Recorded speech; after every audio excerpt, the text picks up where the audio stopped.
So this is the first chapter of this course. There's about nine sections, and it's mostly calculus, Fourier series, Laplace transforms, partial differential equations, that sort of stuff. Some of you you've seen them before. Some of you will have no idea what those are. That's okay. And we're going to start out pretty simple, and quite a bit of this material, at least for the first couple of slides, is in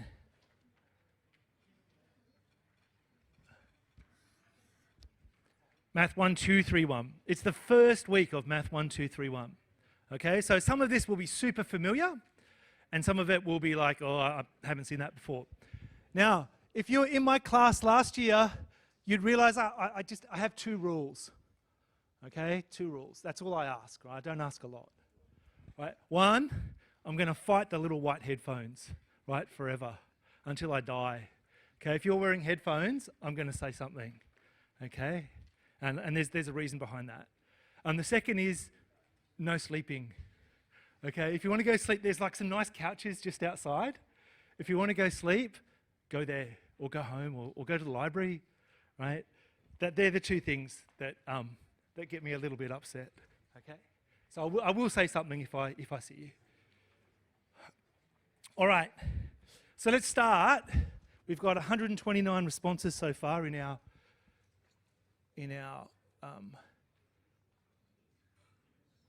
survey. All right, so we're going to talk about functions of two variables. Okay, so instead of one input and you get an output, here you've got two inputs and a function.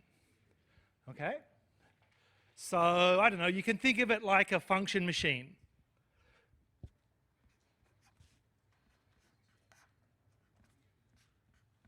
Okay, so you've got an f. You have two inputs, x and y, they're real numbers, and it pops out a real number. Okay? So what do these things look like? Well,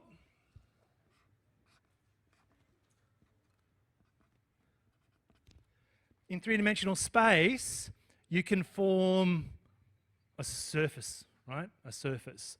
So, you know, you might have, say, a point here, and then you go up, and you get another point, right?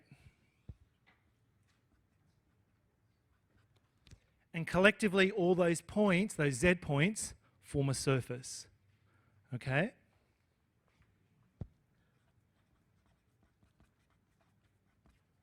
So a surface is two-dimensional, and it sits in three-dimensional space.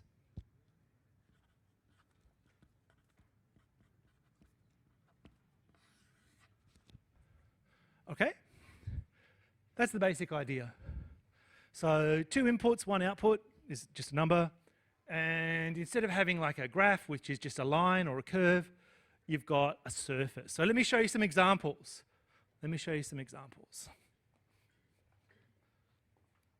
Oh, 130 responses.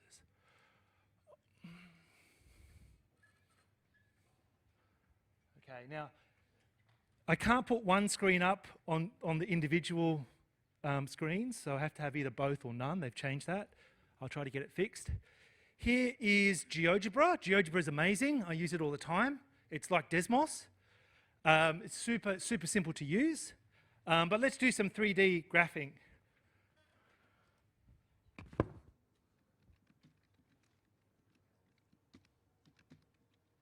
Okay. X squared plus y squared. Okay, so for each, so the red axis and the green axis are the x and y axes. That grey region is the xy plane. It's like a horizontal plane. And the blue axis is the z-axis, right? So there's an example of a function of two variables. Okay. So x squared plus y squared, z equals x squared plus y squared. And if we rotate it, you can kind of see, well, if I slice it, I'll get circles and things like that. Right? So that's one example. What about another one?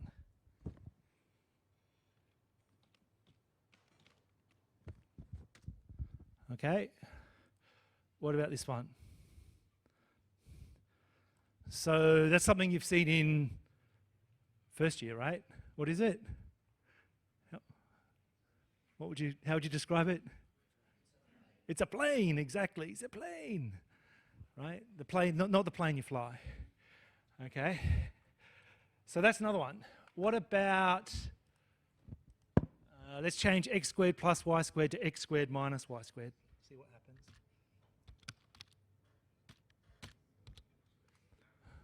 Oh yeah. Well, it's still a function.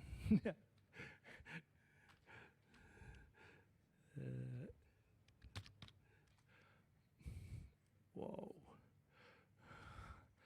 Okay. So you can get lots of symmetry there. What's happening at the origin is called a saddle point. You can sort of sit in it like a saddle. That's where the name comes from. Okay? But for each point in the xy plane, you have a z point, right? So they're the kind of functions we'll be looking at. Questions so far? Questions? Okay. All right, so there's some examples. Now, what about calculus? Well, I'm glad you asked. So let me refresh your memory here with a few of these derivatives, right? So let's talk about partial derivatives. So you've got a function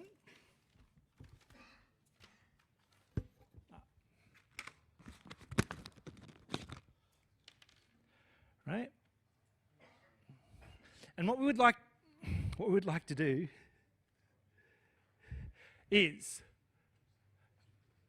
come up with some sort of calculus for a function of two variables. Okay? So when we talk about derivatives with functions of two variables, what is it? What do we do? How does it work? Okay? Well, what do we know from high school? We know that derivatives are about rates of change, right? Yeah? And what else? Geometrically, what's a derivative in high school?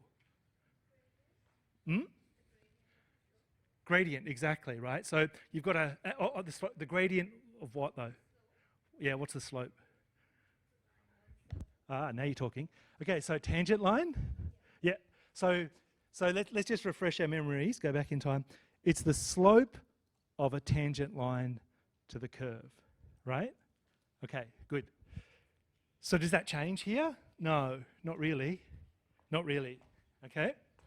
So let's have a look.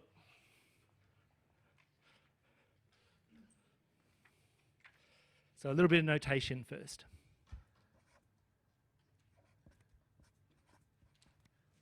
Okay. We use these curly Ds. The curly Ds signify that f probably is a function of more than one variables, okay? We can also use a subscript.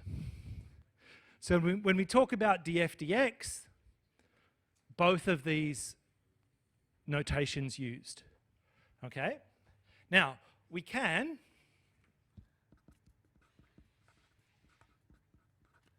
write it as a limit, right? It's the limit of a special quotient.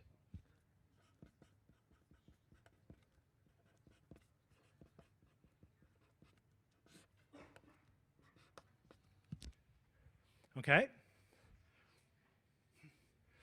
Now, I know people probably don't like limits, and we won't be using limits a lot, but let's just see what's going on here.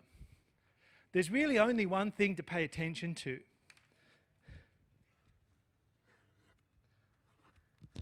You see how there's a difference in the first variable, but the second variable is still just the y? Okay? That's kind of how you can define this partial derivative. It's that limit as f varies in the first variable. The second variable just stays constant. Well, it doesn't change. Okay? All right, what about a second, like a derivative with respect to y? Same sort of deal, but you just vary the second part of f.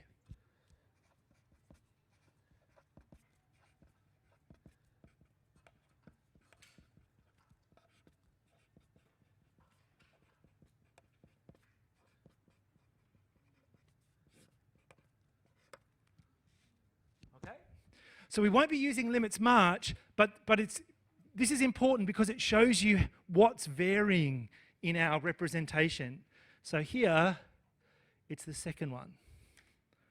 Okay? So we won't be using limits to calculate anything, which is comforting, but we sort of really need to understand what we're measuring here. So the first one is the rate of change in the function as the first variable changes, or with respect to the first variable.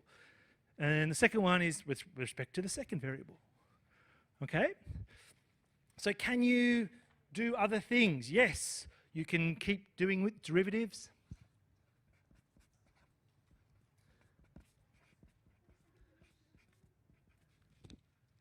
Right? So let me add something there.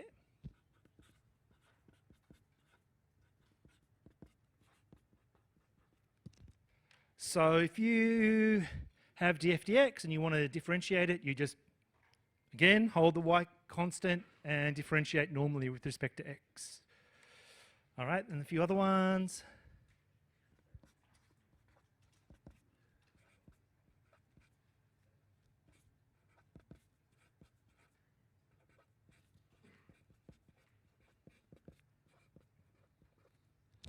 Okay. Whoop.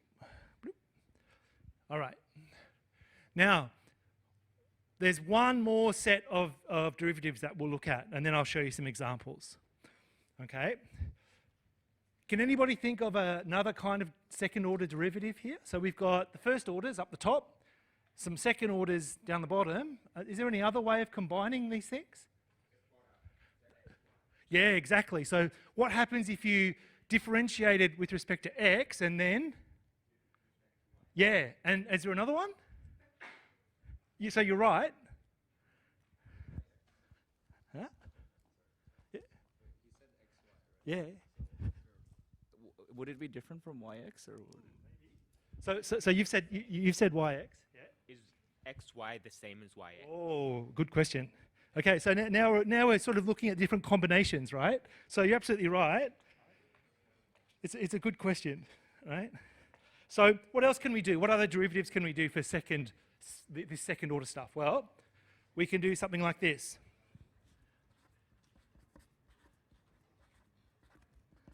Right? So that's something like, let's get the order right. Sorry. Okay, so in this context, you do the y first, then you do the x. Okay?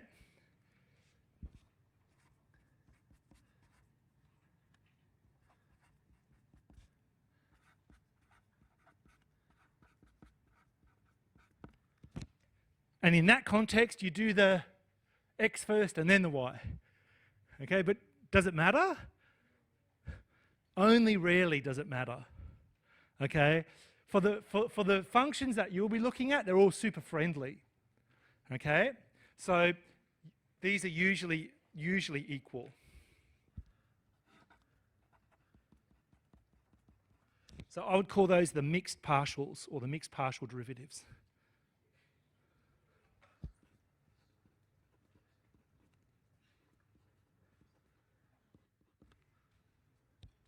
So they're usually equal. You can come up with crazy examples where they're not, but you won't see functions like that. Okay? So what does that mean? So if they're equal, does it matter? Does the order matter? The order doesn't matter. So you can differentiate with respect to x and then y, or y then x. It's all good.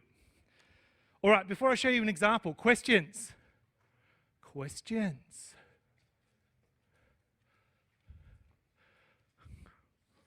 Who's vaguely remembering this from first year? Can I have a show of hands? Yep, that's okay. That's good. That's good. Okay, because it's easy to forget.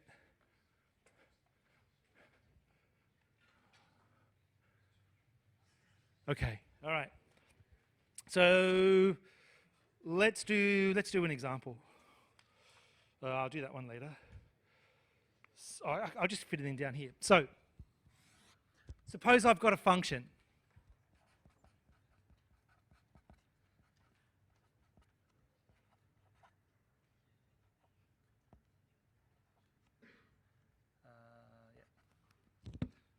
Okay. So let's just compute the derivatives and see what happens. Okay. I'll show you a good picture in a minute of what the derivatives mean. Of course, it's got to do with tangents, slopes of tangents, but they're specific tangents in this context. All right, so if I wanted to do df dx, what would it be?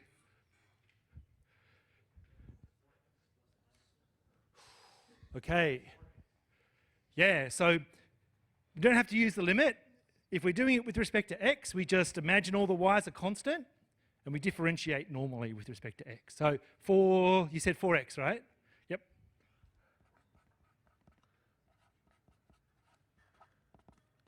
What about df dy? So imagine that x is a constant, differentiate with respect to y. So what do we get? 9y squared, exactly. Right?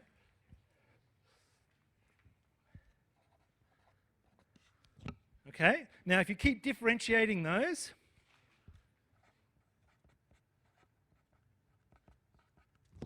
that's going to be 4.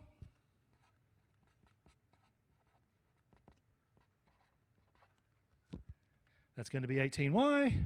And then are the mixed derivatives going to be equal for the second derivatives? Yeah, they are. It's going to be 0, right? Yeah, it's not a trick question. Yep.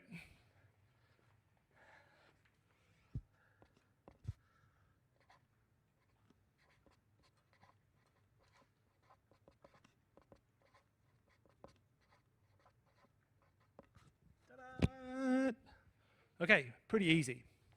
Okay, but let's get back to this thing where we're talking about tangents. Okay, let's get back to this thing where we're talking about tangents. So, just give me a second.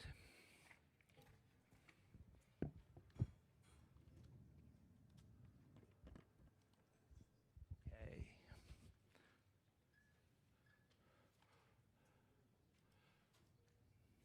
All right, here's our old friend, x squared plus y squared. Okay? Now, let's say I want to calculate the partial derivative of that with respect to x at a certain y point. Okay? So what I'm going to do, I'm going to hit it by, so the green axis here is the y-axis. The red axis is the x-axis, right? I'm going to hit it just with a vertical plane at y equals 2. So I'm fixing the value of y. Okay, it doesn't change, but the x value does, right? Within that plane. Who can tell me what's the intercept of those two things? What does it look like as a curve? Looks like a parabola, right? So, in fact, if I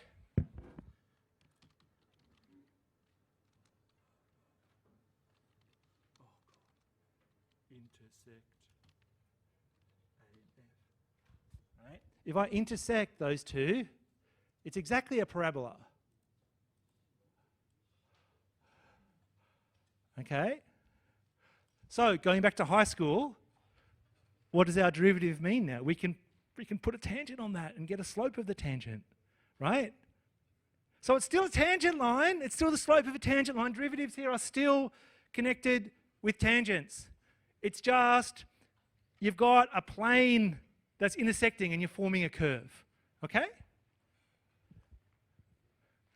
All right, questions? Questions? So you can, if you're not sure, these pictures are generally helpful, but when you're computing something like this, it's still the slope. So the rate of change is still the slope of a tangent line. to the curve. So let's compute those derivatives and see what happens, okay? I'm going to use the chain rule, but most of you should be able just to write down the answer, okay? So I'm going to let that mess in there be u. So you kind of have an intermediate variable.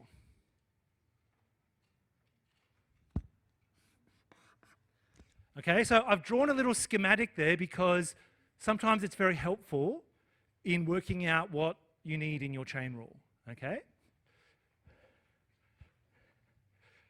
So if I wanted, say, dw dt, right? I start at the top and I work my way down to the t's. Every time I move from letter to letter, I form a derivative. Okay, so let me show you. dw du times du dt. Let me say that again. You start from the top and you work your way down to the bottom. Oh, hello, welcome. Yeah, you're in the right place. You made it. Just take the yeah, no worries. Okay, let me say that again. Let's say you wanted dw dt from that schema. You start at the top and you find all the ways down to a t. There's only one way. Every time you go from letter to letter, you form a derivative. Okay, a product, right? So there's one way to get to the t, dw du times du dt.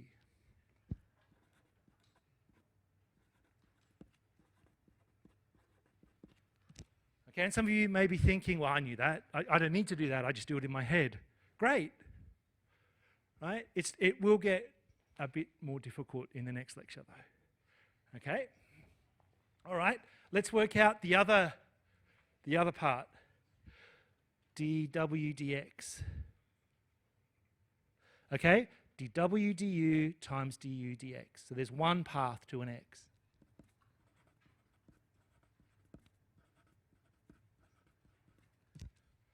Okay, so there are your two chain rules.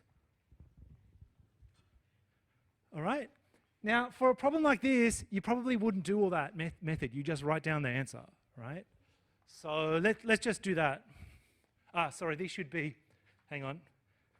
What's wrong about what I've written? What's wrong? I've made a mistake. Yeah, who's saying that? Hello, yes. So my notation's not correct, is it? I need to have partials. So that's better, right? That's better. What about these two things? dw du is okay, I think. It's just du dx and du dt. Now, if you're ever in doubt, you can always just have partials everywhere. You won't be wrong. Okay?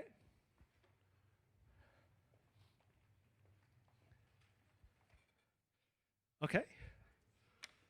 All right, so let's actually just work out some of the derivatives. You can use this method or you can use other methods. So let's do dw dx. All right, so I'm going to take the derivative of that with respect to x out the front. And I'm going to change the cosine to negative sign. Okay? Yeah.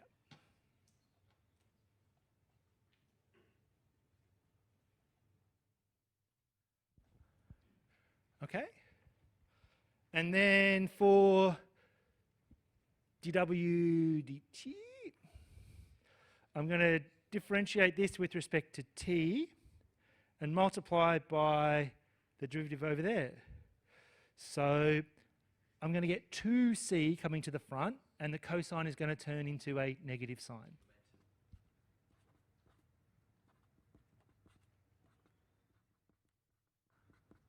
Okay? Yeah.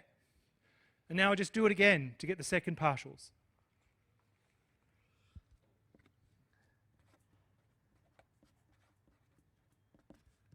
Okay? So I won't worry with the chain rule anymore. I'll just differentiate this straight out. Okay? So differentiate this with respect to x. The 2 is going to come to the front from inside, and I'm going to change the negative sign to cosine, well, negative cosine.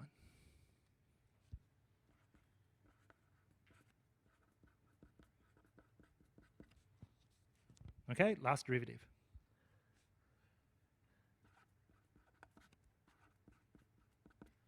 Okay, so go up here, differentiate with respect to t. The 2c is going to come to the front, and the sign's just going to go to cos. So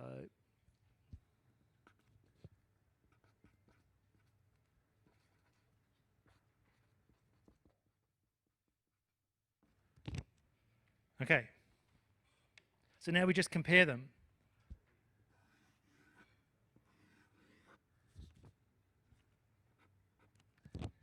You see how one is a multiple of the other by the c squared? It means it's got to satisfy that original wave equation. Okay? So let's write a conclusion.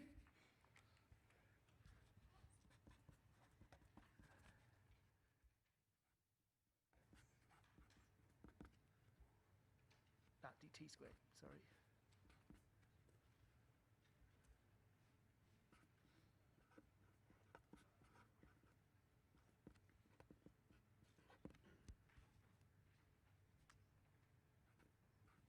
Okay, great.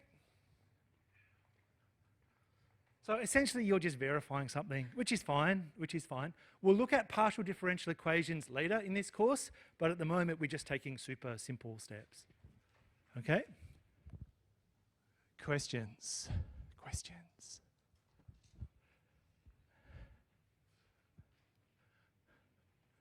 Now, a good question here is this the only solution to the problem? And the answer is no. Right? There's lots of other solutions.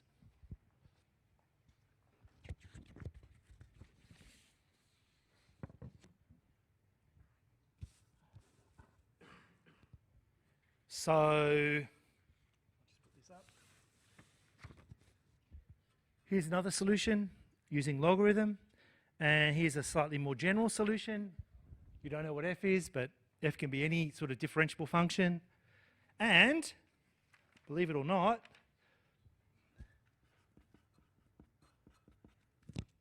this is also a solution. And the combination of these two things is also a solution.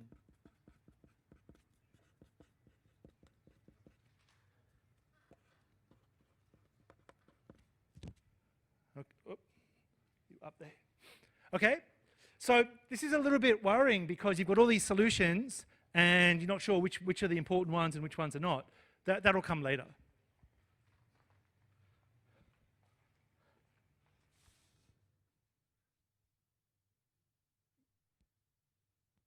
All right, questions? Gentlemen, engineering maths? Where have you been? Oh, okay, well, welcome. Other questions? Now, let's say you got that in a final exam, right? That question in a final exam, I think it's unlikely, just between you and me, but sometimes you'll have to type a little bit or justify something in like, they call them essay boxes or text boxes. But as long as you can get your point across, that's the main thing. Are these like sheets online that we can find just so we can follow along? Yeah. Yeah. So if you explore Moodle, you can download all the notes. In fact, all the videos I've done from a long time ago. So, yeah. Yeah. Identical. Yeah, identical questions. Yep. So I try not to write too much because I know it's hard to write and think. So yeah, I get it. Other questions? All right.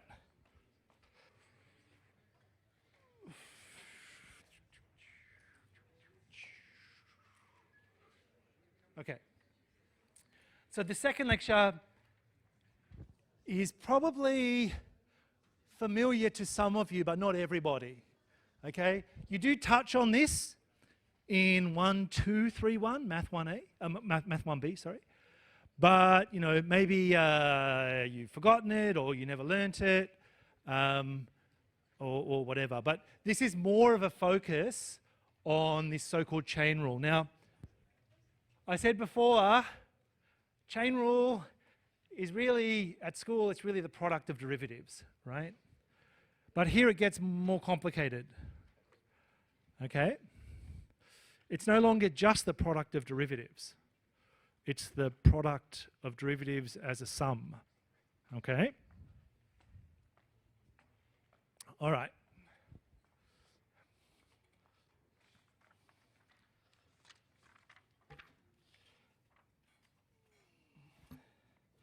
So let me give you an example to start off with, and then we'll talk a little bit more about the theory and some other applications and things like this. All right, you've got a function of two variables, f. And those variables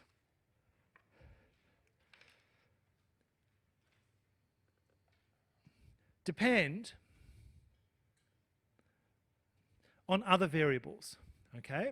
So you might remember polar coordinates, yeah, r and theta. So you've got angles and lengths rather than, Cartesian left, right, up and down.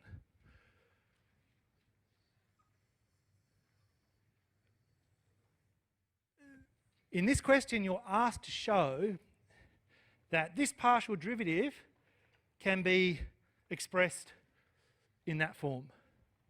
Okay? So the first question is, why would you want to do that? Okay? Well, it can be a time-saving device. And I'll show you some specific examples where that's true. But let's unpack this a bit more. Okay? So I'm going to go back to the diagram that I drew before. Okay? So let's think about it.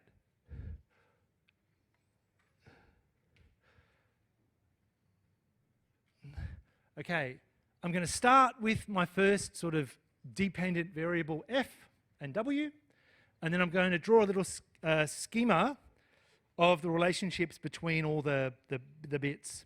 So f depends on x and y, and x depends on r and theta, and y depends on r and theta. Okay? Now, if you can manage a little schema like that, then the chain rule is super easy.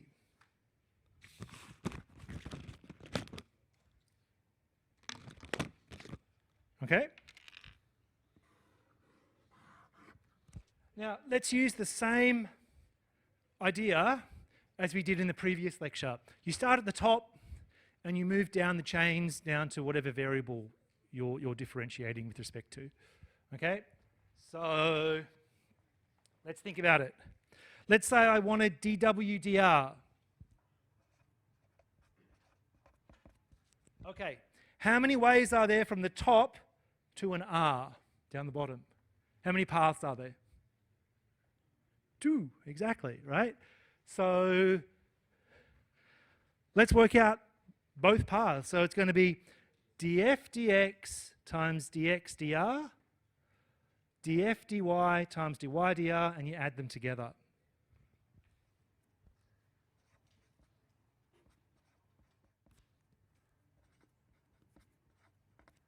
Okay, that's the first branch.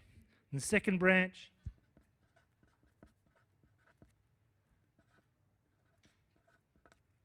is that.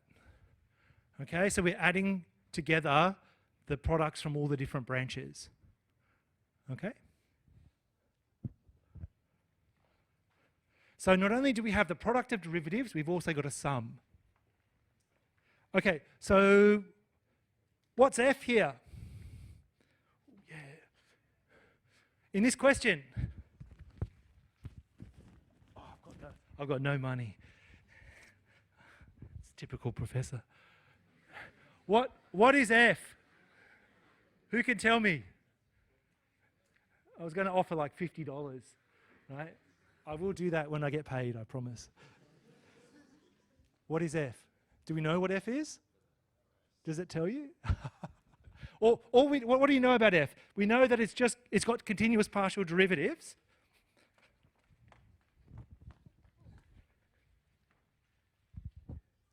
You could replace it with w. Oh, yeah? Yeah, right. We could relabel it, sure.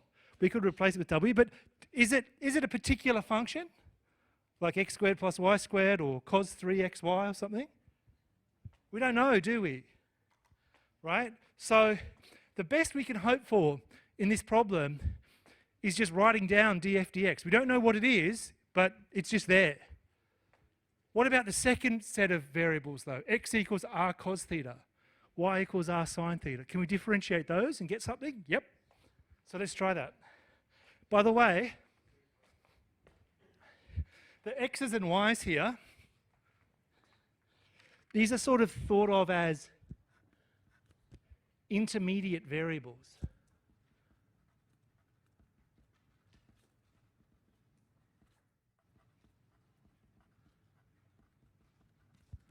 Okay?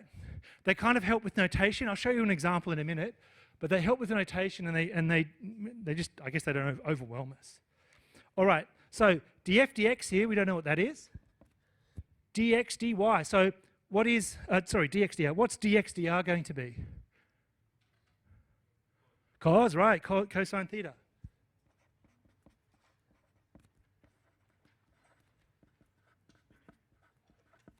Okay, dy dr. What's it going to be? Sine, yep. Oh my God, it's just there. Okay. Pretty easy if you can visualize or at least derive the schema for the chain rule. Okay? It looks like a horrible mess, but it's still going to be useful. Let's do another one. Let's see if you guys can do it. Okay?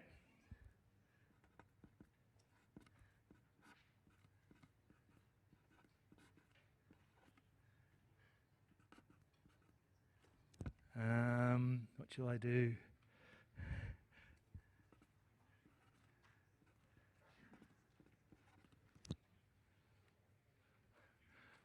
Okay?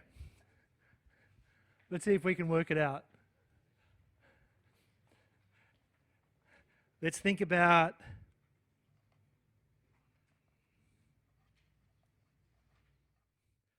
d dub, d theta. Okay, how many paths are there from the top to the bottom to a theta? 2, exactly, right? So how many terms in our answer? There'll be 2 terms. They'll both be products of something. Okay? Every time we go from letter to letter, we form a derivative. Okay?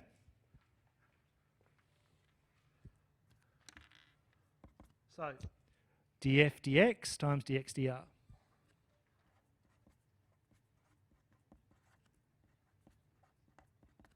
Plus the, theta, theta. Plus the other branch, df dz times dz dr.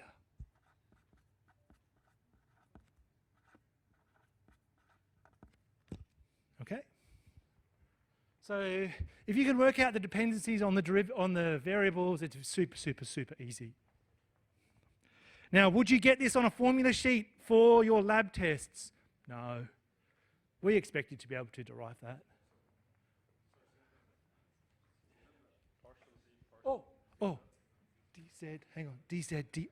What's wrong with this? Is that what you're saying? Yeah. See? Thank you. All right? So will you get this in the formula sheets? No. You'll get some other stuff though.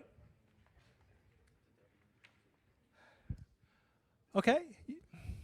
What about something like this?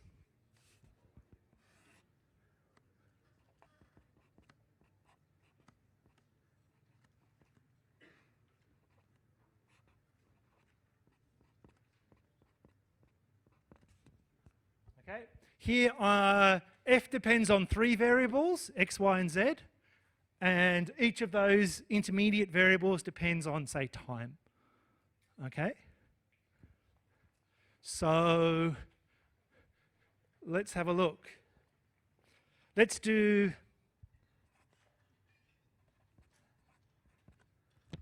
dw dt. How many paths are there? There's 3 paths. Every time you go letter to letter, you'll find derivatives, right? And it's going to have 3 terms in it.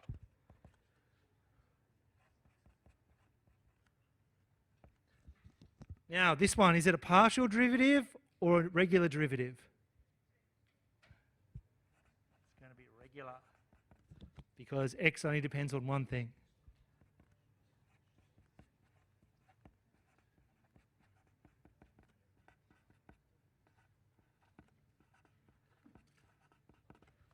But if you leave them as partials, you'll never be wrong. So if you're in doubt, go for the curly D's. Yeah? Questions? Yes. Doesn't that mean earlier the dz on d theta should be just d instead of partial? Well, it can be. So you're saying that ultimately f just depends on one thing. Is that right? So you're saying it would still be correct to go like that, right? To replace this with the straight d, right? That's what you're saying, yes? This one? This one. Yep.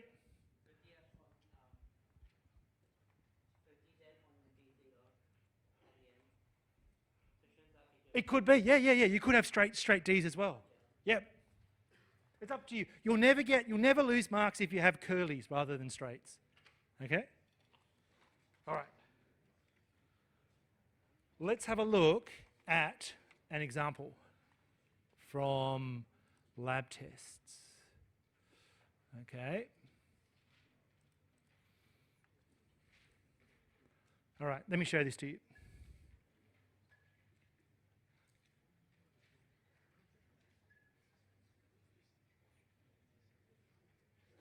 Okay.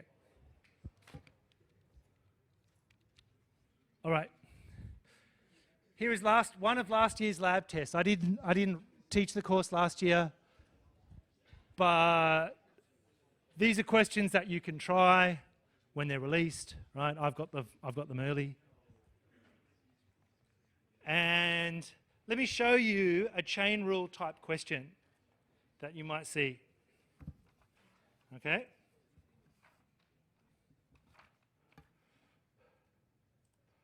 So you've got these things. We haven't learned these things yet, but we will. All right. All right, here's an example.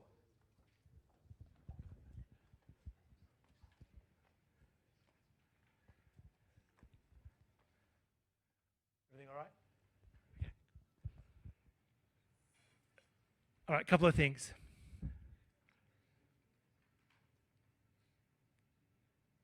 X and Y are the intermediate variables, so similar to what we just did. And X and Y depend on these other variables, U and V, okay? This is just a made-up example. They ask you to calculate dz, du at a certain point. Okay, so there's two ways you can do this problem. I leave it up to you. Can anybody see a way of doing it just without any sort of fancy chain rule?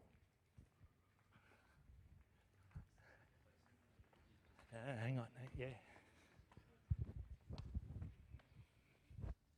Just plug in x and y, like their functions into it, but they'll take a long time. So.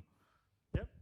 So that's so maybe a first thought would be screw the chain rule. Let's just substitute and get it over and done with, right? Yep. You can do that.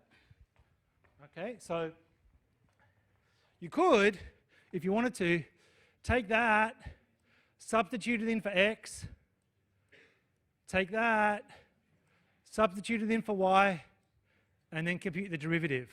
That's fine, but it's messy, right? It's pretty messy. So in the other way, let's just see what the chain rule gives us, okay? So, yeah, I'll just write it down here.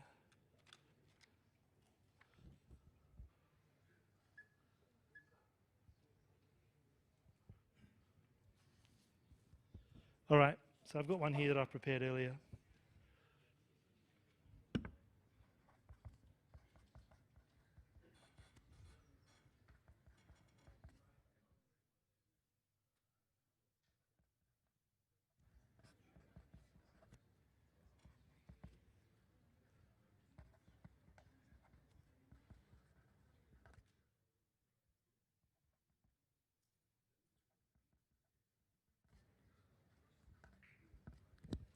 Okay?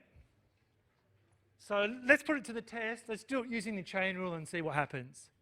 Okay? All right. So they want dz du or df du.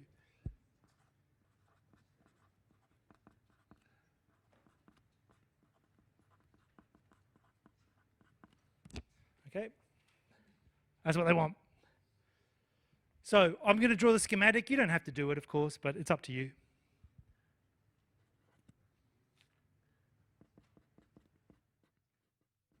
Okay, f depends on two things, these intermediate variables, x and y, and then x depends on u and v, y depends on u and v.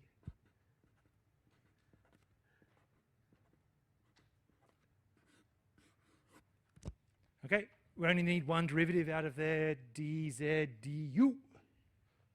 Okay? So, by the chain rule, what are we going to get? We're going to get df dx times dx du.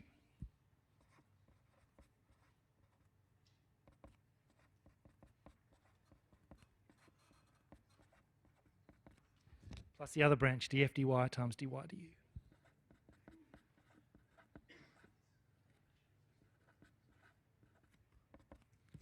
Okay, so now we just work out these bits individually and put them all together.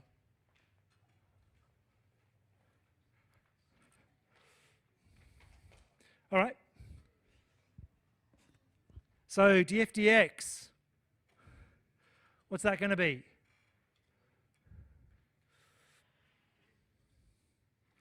That's going to become 1. That's going to become 21x squared. Yeah, that's going to stay the same. Thank you.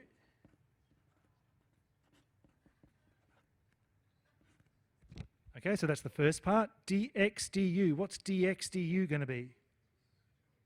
Cos u.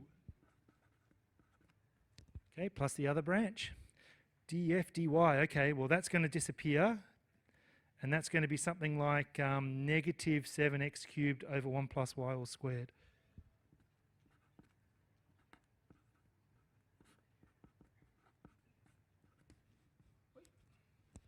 Okay, and finally dy du. 1 plus 2u? Yeah. Now, the thing that's a little annoying here is you've got x's, y's, u's, and v's. Okay? So,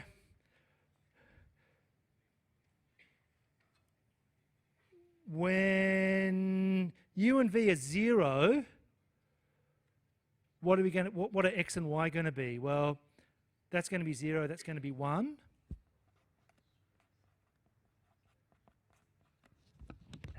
And that's going to be 0. Right? So we can work that out from the given data. So now we just substitute everything in here.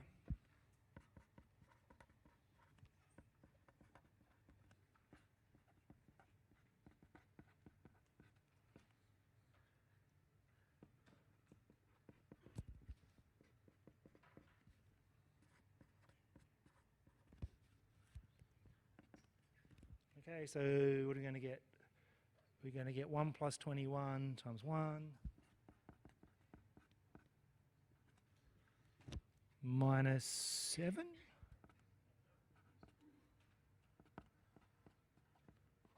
Yay. All right. All right, so we've got a number, big deal. Let's think about, I'll think about our answer in a minute, but let's test it first. Okay? Let's test it first. So I'll go back here. How did I do, right? For those of you who weren't here last year, there's a how did I do button. The green. It feels good when you get the green, right? Like you press the button and it goes green. And when it goes yellow or orange, it's like, oh, it's okay. It's a bit mid. But when it's red, it's no good. Okay? Now, a good question. Will you get how did I do in the exams? What do you think? Who thinks yes? You are correct. Okay? Yeah. So in first year, you don't get this. But in this course, in lab test 1, so the computer test, you can use how did I do as much as you like. Right? So I see people just clicking it constantly. 1, how did I do? 2, how did I do? 3, how did I do? Right? But, yeah. Don't get too excited, right? In lab test 2, you only get to use it once per question. I know. Again, I'm not the boss. And in the final exam, I don't think you get it at all. Yeah. So sorry. Yeah. Are the questions seen? Are the questions seen? Yeah, definitely. The question is, are the questions seen? Yeah. Oh, it's okay. You go. It's fine. Are the questions seen? For lab test 1 and lab test 2, yes. For the final exam, there will be some, but there will be some unseen questions for the final exam. Okay. All right. See you later. Bye. Okay. All right. Any other questions? Yes. Look, my personal view is you should get how did I do for everything, right? That's my personal, like, why wouldn't you test something before you submit it? Like even like syntax, right? Like who's made a syntax error in one of the lab tests or in any other thing, right? 95% of the time there's some, bracket missing or whatever. I'll make them too. Why wouldn't you have how did I do? Just my personal opinion. All right. Any other questions? Okay. So we got an answer of 15. What does that even mean? Okay, what does it even mean? Well, I'm glad you asked. So, let me go back to GeoGebra here.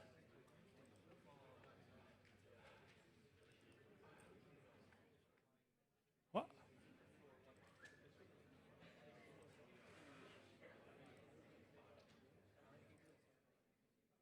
Okay.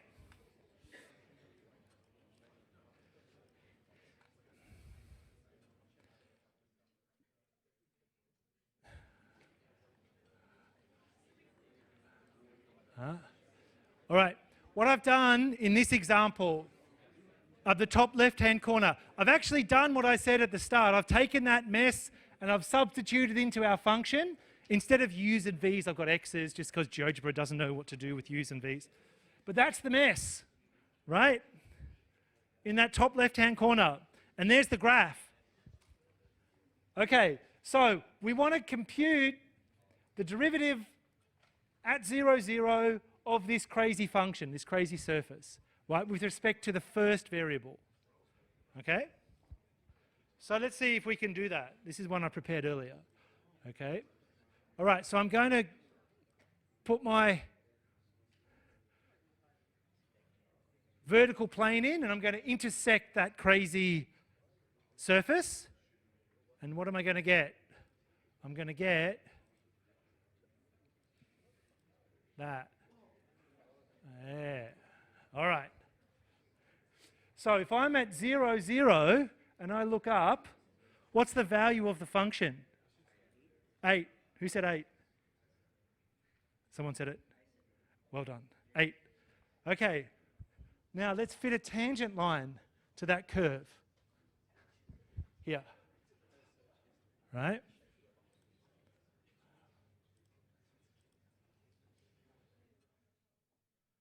Okay.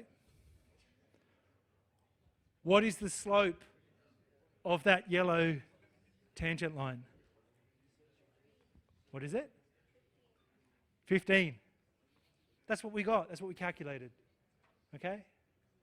So even in these really bizarre chain rule examples, you can still, some of the time, bring it back to some kind of geometric property. Okay? Which is nice. Questions?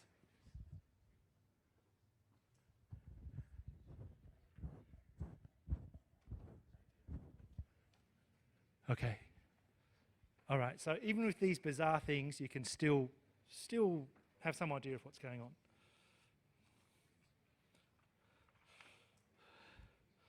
All right, but can you imagine, I'm not sure if you can see this, but I'll put it in here. I did this before when I was... Yep. So this is something I did before class.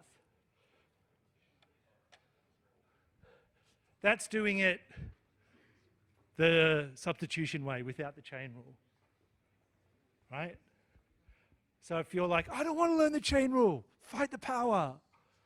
You can do it, but it'll take a while. So it's up to you. So, but how is this alternative method good? Maybe in the exam you forget, you blank out or whatever, you can't remember, you haven't written it on your hand or whatever before it's smudged off.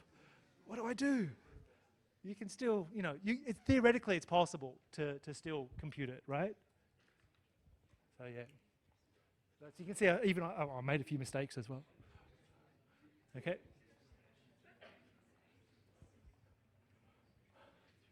All right, let's have a look at another couple of examples. Okay. Now, if you've been at UNSW Maths for a little while, you'll notice a pattern with some of these questions, and they're not very creative with the patterns. The patterns are pretty easy to learn, right? That's pretty much the same question as the previous one, right? You've got two intermediate variables, x and y, and then you've got two variables at the end, u and v. Okay?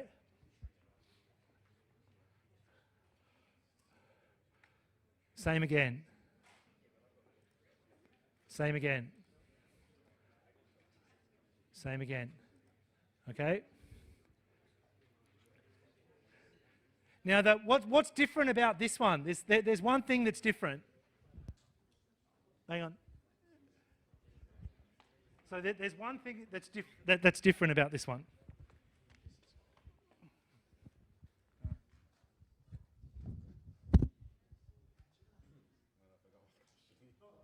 Yeah, do you have a YouTube playlist for the solutions to these? Yeah. Okay, because I really appreciate that for Math 1A. Thank you. Yeah, so there is a playlist in Moodle. So probably the best advice is just to go and explore the Moodle page, right? And I know how frustrating websites are, because I'll be on Moodle and I'm like, I can't find that, or I can't find that. The navigating and the wayfaring is terrible sometimes, right? So if you can't find something, just ask, right? Or message me or whatever. All right, so back to the program. What is different about this question versus the last couple of questions that we just did? There's 3 variables. Yeah. So you've got 2 intermediate ones and 3 sort of final variables. Okay? Now also notice how they want the exact value. Okay? So you don't want to put in decimals if they ask for, unless it really is exact. Okay? All right, so what would the chain rule for this be? Okay, let's have a look.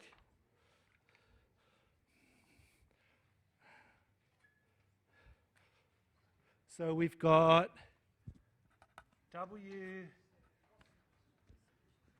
is a function of u and v,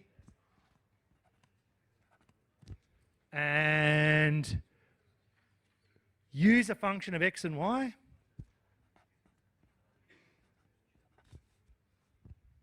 and v is a function of x and z.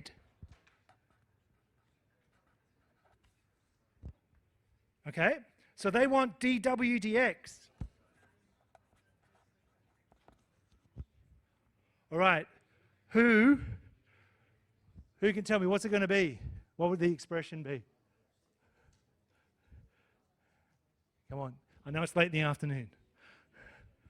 Someone, anyone? Yes. Go on. What have you? Du no, dw du times du dx plus dw. I'm not even using the microphone. dw dv times dv dz. Sorry, I'm tired. dz, yeah.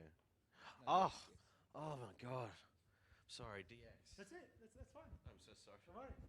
I make, you know me, I make mistakes all the time too. So thank you. That's good. So let's write it down. So let's put in, I'll do just a little F in here, just so we get a different letter.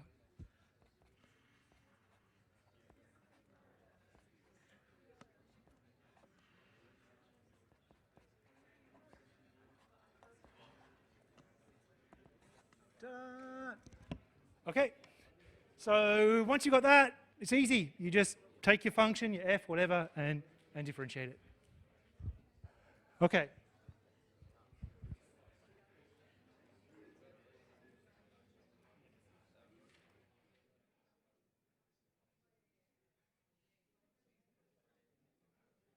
All right, same sort of question. Same sort of question, exact value, so they want square roots, that sort of stuff. Okay. Here's a different kind of question. Goes back to our previous lecture. Okay. Second order derivatives. Here's a function. What is d squared f dx squared? Well, I'm glad you asked. Here's my solution. What is slightly scary about that? The syntax. It's super easy to make a mistake with the syntax, right? And how did I get that expression? Well, maybe chain rule on the first derivative and then product rule on the second derivative. So for partials, product rule, quotient rule, all those, you know, fun, old friend type rules apply. Okay? So let's say I'm differentiating with respect to x. What's my what's df dx going to be? Who can tell me?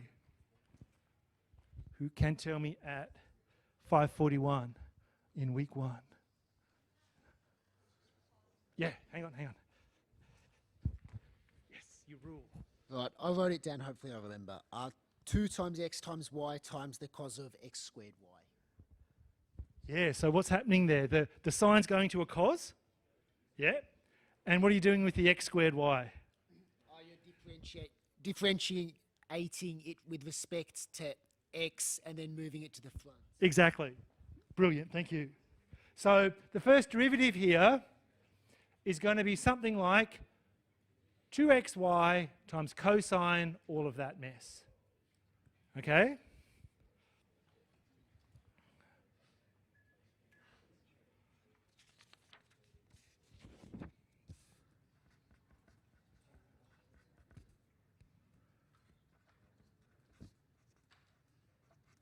Okay, so df dx or f sub x, it's going to be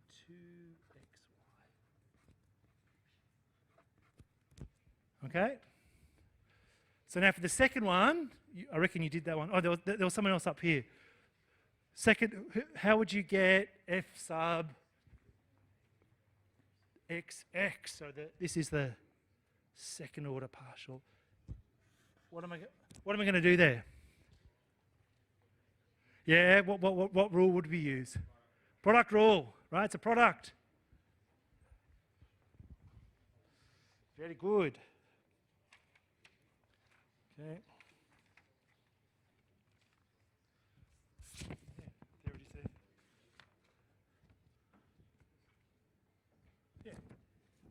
Oh, there's one I started earlier. Okay. So in the second part, I'm using the product rule.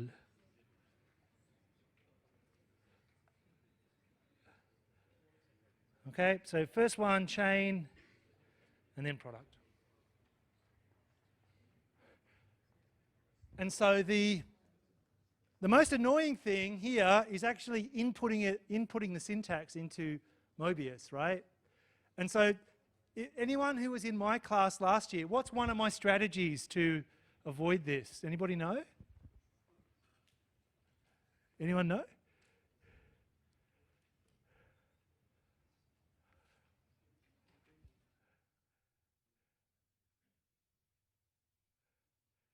Can Mobius simplify expressions?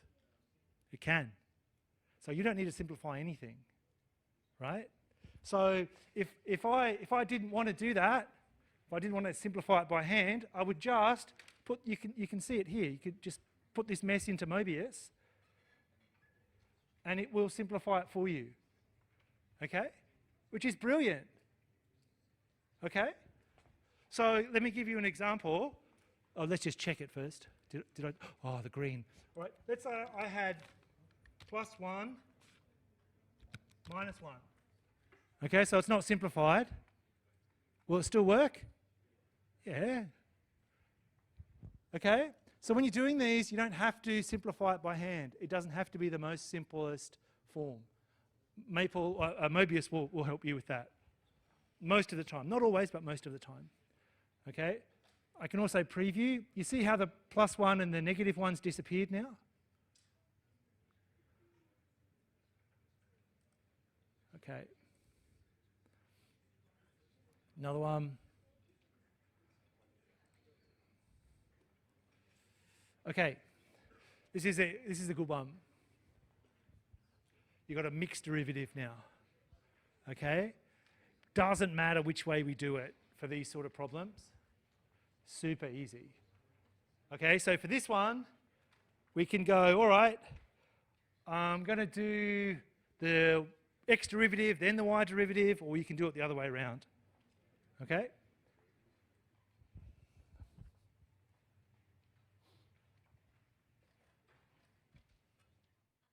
All right, so let me show that to you.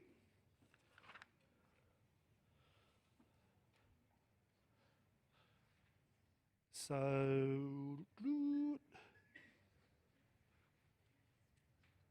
there it is. Okay, so here, in this notation, I'm doing the y derivative first and then the x derivative. Okay, but notice how they're reversed over here, which is a bit confusing, right?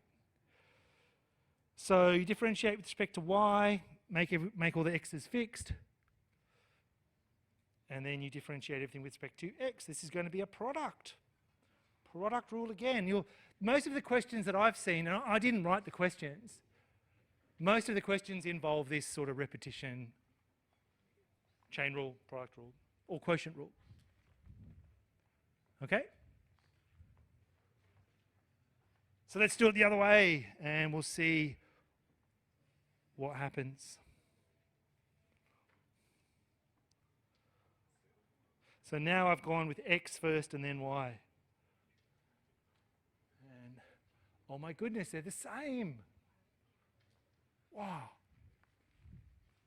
Okay? So in general it's not true, but for all the functions you'll see it's going to be true. The order doesn't matter.